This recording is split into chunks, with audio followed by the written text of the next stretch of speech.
name's Julia, and I'm going to show you how to use the remainder theorem. The remainder theorem basically states that if we have some function f of x, and we have this linear divisor, x minus a, so f of x divided by some x minus a, and gives us a remainder. I'll just put r for now. This remainder that we get from taking this division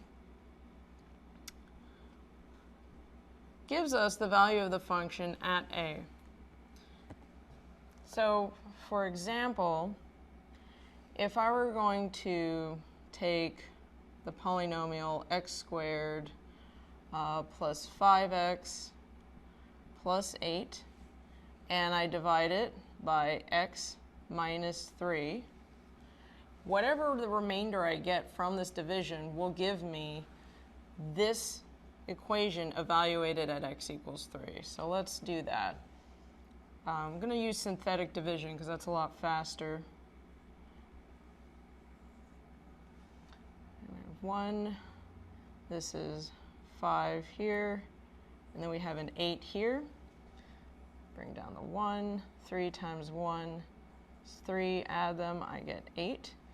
3 times 8 is 24. I add these and I get 32.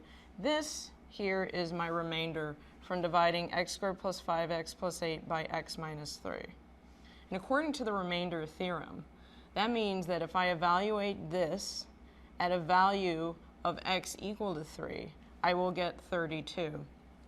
So let's just try that to see that it's worked. F of 3 in this case would equal 3 squared, which is 9, plus 5 times 3, which is 15, plus 8, and that does indeed equal 32.